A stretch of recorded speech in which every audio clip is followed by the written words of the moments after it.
Good morning class 7th students.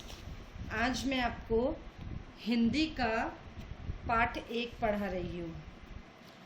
Hindi का पाठ 1 है, हमारी एक कविता है जिस कविता का शीर्षक है हम पंछी उन्मुक्त गगन के। हम जो पंछी हैं वो एक स्वच्छंद गगन के हैं, आसमां के हैं। अब ये जो कविता है, यह कविता उस समय का वर्णन करती है जब हम अंग्रेज़ों के गुलाम थे, है ना। जब हम अंग्रेज़ों के गुलाम थे तब की ये कविता है। उन्होंने उस समय भारतीयों को पिंजरे में पंछी के समान बताया है। पिंजरे में पंछी यानी कि पिंजरे के अंदर जो बंद पंछी हैं उसके समान भारतीयों को बताया हुआ है।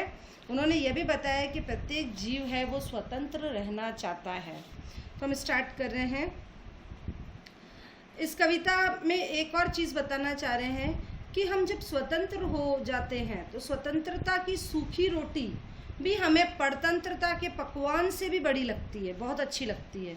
यानी कि इसका एक और हम चीज़ देखें कि जब हम खुश होते हैं, है ना, या हम दुखी होते हैं, दोनों बातें हैं आपके जीवन में, या तो सुख होगा या दुख होगा।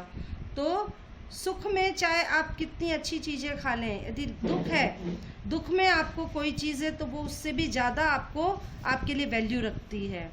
ठीक है, सुख में तो सभी साथ देते हैं, लेकिन जो दुख में साथ देता है वह आपके लिए ज़्यादा आपका हितकारी होता है। ठीक है, अब हम स्टार्ट करें। हम पंछी उन्मुक्त गगन के, हम पंछी उन्मुक्त गगन के पिंजरबद्ध न गा पाएंगे। अब स्वतंत्रता नहीं मिली, उससे पहले जो हम किसके गुलाम थे, अंग्रेज़ों के गुलाम थे, तो हम किस में थे, उनकी गुलामी के अंदर हम पिंजरों में बंद थे, अपने आप को सलाखों के पीछे समझ रहे थे, है ना। तो हम पंछी उन्मुक्त गगन के, हम अपने आप को पंछी कह रहे हैं, तो हम पंछी स्वतंत्र आसमान में उड़ने वाले हैं। स्वतंत्र यानी कि स्वतंत्रता प्राप्ति, स्वच्छंद यानी स्वतंत्रता वाले गगन में उड़ने वाले हैं। पिंजरबद्ध ना गा पाएंगे, हम पिंजरे में बंद होकर नहीं गा पाएंगे, हमें पिंजरे में बंद होना पसंद नहीं है। कनक तिलियों से टकराकर, सोने की सलाखों के पीछे रहकर पुलकित पंख टूट जाएंगे। हमारे उत्साह रूपी जो पंख हैं, खुशी के जो पंख हैं, वो क्या होंगे, टूट जाएंगे। यानी कि हम पंछी हैं, हम स्वच्छंद गगन में, आसमान में घूमने वाले हैं। हम पिंजरे में बंद होकर नहीं रह पाएंगे, नहीं गा पाएंगे। सोने की तिलियों में यानी कि सोने की सलाखों में रहकर हमारे जो उत्साह से भरे हुए पंख हैं वो सब टूट जाएंगे। हम बहता जल पीने वाले मर जाएंगे भूखे प्यासे।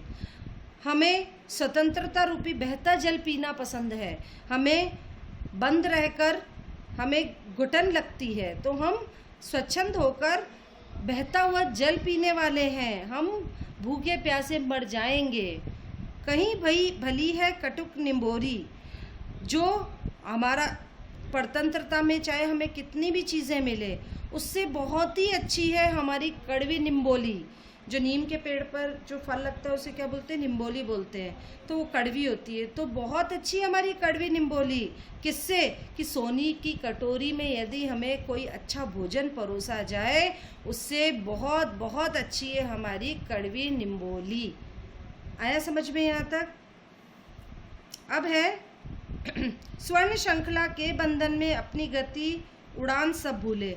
सोने की चैन से हमें बांध रखा है क्योंकि हम अंग्रेज़ों के गुलाम हैं, तो सोने की चैन से हमें बांध रखा है। अपनी गति, है ना, और अपनी उड़ान हम सब भूल गए हैं क्योंकि हम गुलाम हैं, हम अंग्रेज़ों के अधीन हैं। तो हम अपने आप कुछ भी नहीं कर सकते, हम अपनी गति, अपनी उड़ान सब कुछ भूल चुके हैं। बस सपनों में देख रहे तरु की फुनगी पर के झूले। सिर्फ हम पेड़ की जो ऊंची ऊंची शाखा है उस पर झूला जो है वो केवल अब हमारे सपने में ही है।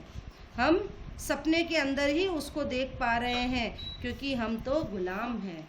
यदि हम गुलाम हैं तो आप अपनी इच्छा से हम कुछ भी नहीं कर सकते हैं।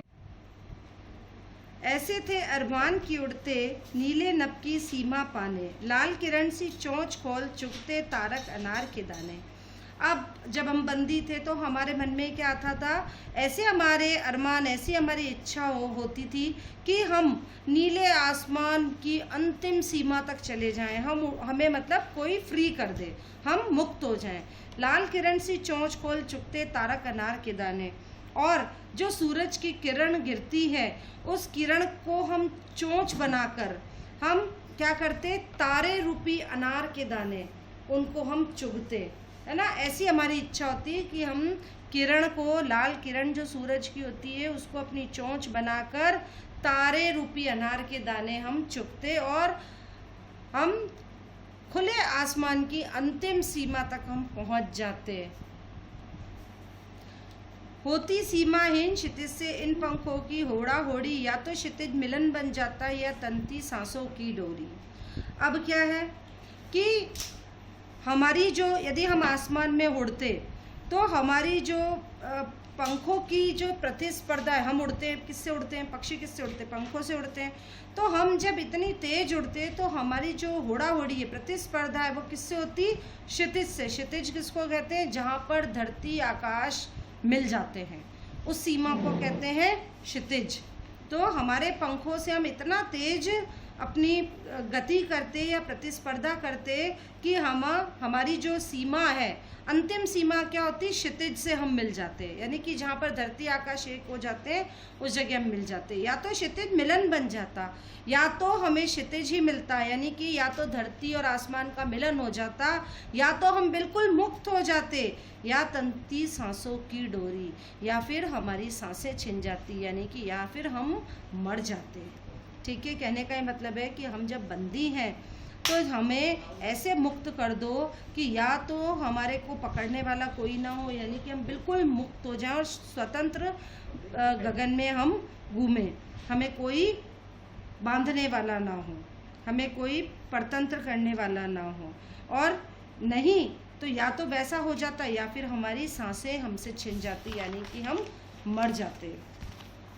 नीड़ न दो चाहे टहनी का, आशय छिन भिन कर डालो। अब नीड़ यानी होता है घर, हमें चाहे आप टहनी पर घर न दो, यानी कि हमें रहने के लिए चाहे आप कोई जगह न दो, आशय छिन भिन कर डालो, जहाँ पर हम रहते हैं चाहे उस घर को तहस नहस कर दो, लेकिन पंख दिए हैं तो आकुल उड़ान में विघ्न डालो। लेकिन यदि हमें पंख दिए हैं तो उड़ने दो, हमारे के बीच में कोई अड़चन ना डालो, विघ्न न डालो। इसका कहने का मतलब है या तो हमें रहने ही मत दो, यानी कि यदि हमें परतंत्र कर रखा है तो हमें नहीं रहना है इस देश में, है ना, हमें अंग्रेजों का गुलाम नहीं रहना है। ऐसा घर हमें नहीं चाहिए जहाँ पर हम किसी के गुलाम हैं, हमारे घर को तोड़ दो, है ना। लेकिन यदि हमारे को पंख दिए, यदि आपने हमें इंसान बनाया है तो हमें उड़ने दो, यानी हमें आकुल उड़ान में विघ्न डालो, यानी कि हमें जो हम स्वतंत्रता प्राप्त करना चाहते हैं उसके लिए हमें जो जो भी क्रियाकलाप करने हैं, जो जो भी गतिविधियां करनी है, उसमें हमारे विघ्न नहीं डालो, हमें वो सब करने दो। हमें स्वतंत्र होना है, स्वतंत्र भारत में हमें खुले आसमान के नीचे हमें सांस लेनी है। ठीक है, तो ये मैंने आपको आज कविता का आशय समझा दिया है। अब आपको क्या करना है, ये कविता याद करनी है, आपको अपनी कॉपी में ये कविता लिखनी भी है, और उसके बाद पहला काम होगा आपके, ये होते हैं शब्दार्थ। शब्दार्थ बड़ी क्लास में हो, आपको कैसे करना है, इधर शब्द, इधर अर्थ और बीच में आपकी लाइन।